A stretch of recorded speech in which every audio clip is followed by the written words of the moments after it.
YCP యువజన విభాగం ఇప్పుడు చాలా యాక్టివ్ అవుతుంది. ఎందుకంటే కూటమి ఈ స్థాయిలో ప్రజల్లోకి వెళ్తున్నటువంటి నేపథ్యంలో కూటమికి షాక్ ఇచ్చేటువంటి రీతిలో వైసీపీ ప్రజల్లోకి వెళ్లేందుకు తమ వ్యూహాలను సిద్ధం చేసుకుంటోంది. ఇప్పుడే జగన్మోహన్ రెడ్డి గారు తమ క్యాడర్కు దిశానిర్దేశం ఇచ్చారు. ఏం చెప్పారు, ఏం చెయ్యమని చెప్పారు అనేటువంటి కీలకమైన అంశం. ఇప్పుడు మనతో పాటు వైసీపీ యువ నేత పేరుని కిట్టు ఉన్నారు, మాట్లాడతాం. కిట్టు గారు, ఏంటి పరిస్థితి? ఏం చెప్పారు జగన్మోహన్ రెడ్డి గారు? మీరేమన్నా చెప్పారా, ఆయన ఏమన్నా మాట్లాడారా, ఏంటి?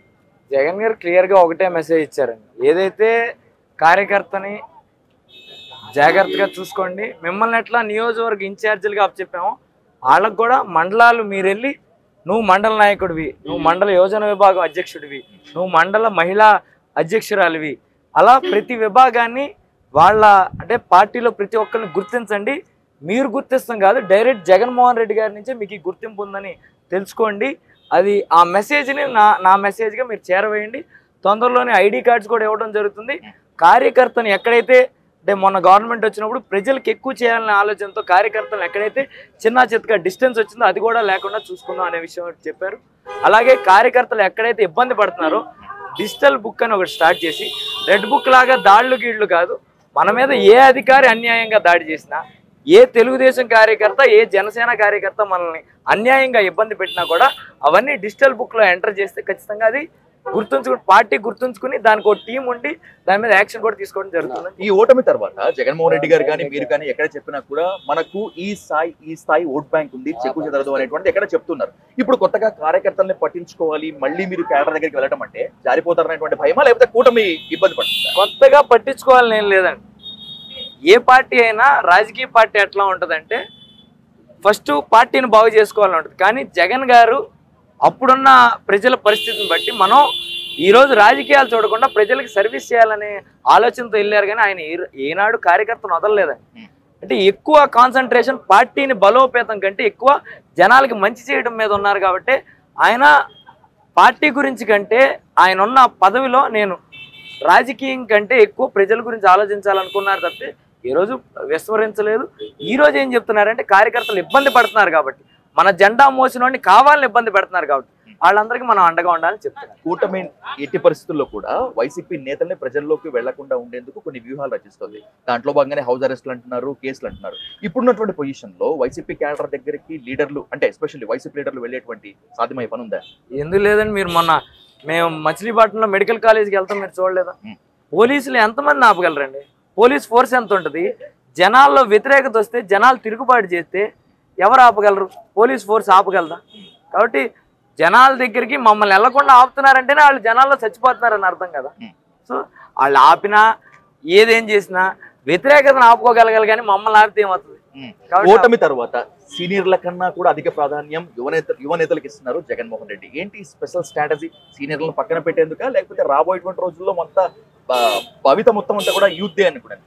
లేదండి. జగన్ గారు ఎక్కడ సీనియర్లు ఎక్కడ పక్కన పెడతలేదు, జూనియర్లకు కూడా అవకాశం ఇస్తున్నారు. అవకాశం ఇవ్వడం ద్వారా ఏమైందంటే సీనియర్ల నుంచి నేర్చుకోమని చెప్తున్నారు. సీనియర్లను తోసేయండి, మీరే ముందు ఉండండి అని ఆయన ఎక్కడా చెప్పండి. సీనియర్ల నుంచి నేర్చుకుని యువత కూడా ఎందుకంటే ఆయన ఒక యువకుడు.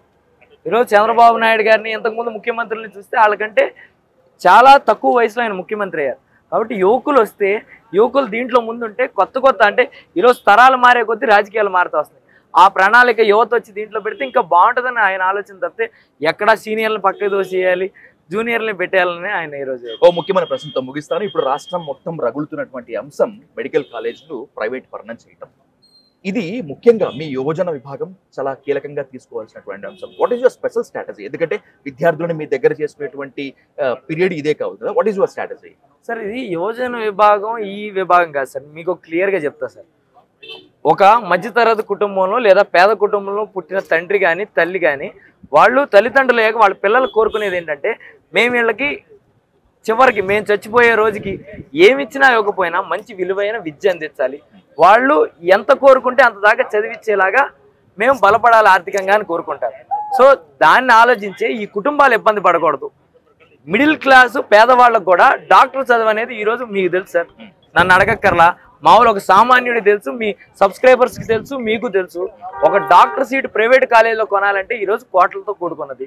ఒక పేద మధ్యతరగతి కుటుంబంలో ఒక పాపో బాబో నేను డాక్టర్ అవుతా నానా అంటే ఆ తండ్రి ఈరోజు కోట్లు పెట్టి సీటు కొనే పరిస్థితి ఉండదు కదా. కాబట్టి జగన్ గారు అది ఆలోచించే మెడికల్ కాలేజీలు మనం గవర్నమెంట్ ద్వారా నడిపితే ఈ రోజు ఏ కేటగిరీలో ఫ్రీ సీట్ తెచ్చుకుంటే కేవలం 15,000కి చదువుతున్నారు. కానీ సెల్ఫ్ ఫైనాన్స్ పేరుతోటి గవర్నమెంట్ మెడికల్ కాలేజ్ లో నాశనం చేసినటువంటి బ్రాండ్ జగన్ కుంది. వైసీపీకి కానీ జగన్మోహన్ రెడ్డికి కానీ ప్రైవేటీకరణ గురించి మాట్లాడే అర్హత లేదు అనేటువంటిది వాళ్ళు మాట్లాడారు. సరే, ఇప్పుడు కాలేజ్ అనేది సెల్ఫ్ సస్టైన్ అవ్వకపోతే ఇప్పుడు చంద్రబాబు నాయుడు గారు ఏమని చేతులు ఎత్తేసారు? ఈ రోజు మేము నడపలేమని చేతులు ఎత్తేసారు. ఎందుకు? పెట్టాల్సిన ఖర్చు ఎంత? ఇంకా 5,000 కోట్లు. వీళ్ళు అంటే క్యాపిటల్ కట్టాలి కరెక్టే, వీళ్ళు నీళ్లు తోడడానికి మళ్ళీ వర్షం పడుద్ది, నీళ్లు తోడడానికి ఎంత ఖర్చు పెడుతున్నారు? ఇది కూడా పేదల గురించే, ప్రజల గురించే. మెడికల్ కాలేజ్ ఒక చోటే లేవు కదా, 17 మెడికల్ కాలేజ్. ఇంక వీళ్ళు ఖర్చు పెట్టాల్సింది 5,000 కోట్లు. 5,000 కోట్లు సంవత్సరానికి 1,000 కోట్లు ఖర్చు పెట్టలేనంత అధ్వాన పరిస్థితిలో మన రాష్ట్రం అయితే లేదు కదా. మరి వీళ్ళు చేతులు ఎందుకు ఎత్తేసారు? ప్రైవేటు వాళ్ళని బాగు చేయాలనే ఆలోచనతో, స్వార్థపు ఆలోచనతో. కాబట్టి జగన్ గారు ఏం ఆలోచించారంటే, ఇది సెల్ఫ్ సస్టైన్ అయ్యే విధంగా మనం డిజైన్ చేస్తే రేపు ఎటువంటి ముఖ్యమంత్రి వచ్చినా కూడా ఈ సాగు చూపించలేడన్న ఆలోచనతోనే జగన్మోహన్ రెడ్డి గారు 15% సీట్లు మాత్రమే సెల్ఫ్ సస్టైన్ అవ్వడానికి సి కేటగిరీ పెట్టారు. దాంట్లో తప్పే ఉంది? ఇక్కడ ఇన్ని కాలేజీలు పెరుగుతున్నాయి, ఇన్ని సీట్లు వస్తున్నాయని ఎవరు మాట్లాడుకోవట్లేదు. ఆ 15% సీట్ల మీద ఆశ కలుగుతుంది మీకు. దాన్ని చూపించడానికి మీకు అంటే భూతత్వం లాగా 15% చూస్తున్నారు, కానీ ఇన్ని సీట్లు కొత్తగా వచ్చినాయి, ఇన్ని సీట్లు పెరిగినాయి అని ఎందుకు చూడలేదని. రైట్. రాబోయేటువంటి రోజుల్లో మొత్తం అంతా కూడా రాష్ట్ర భవిష్యత్తు విద్యార్థుల చేతిలో ఉంది. ఆ విద్యార్థుల కోసం ప్రాణమైన పణంగా పెడతాము, మెడికల్ కాలేజ్లో ప్రైవేటీకరణ కాకుండా అడ్డుకుంటాము. ఇది మాత్రమే కాకుండా వైసీపీ కార్యకర్తని కంటికి రెప్పలా కాపాడుకుంటామంటున్నారు పేర్ని కిట్టు. ఇది కిట్టుతో face to face. Camera person భానుతో విజయసాయి, అమరావతి.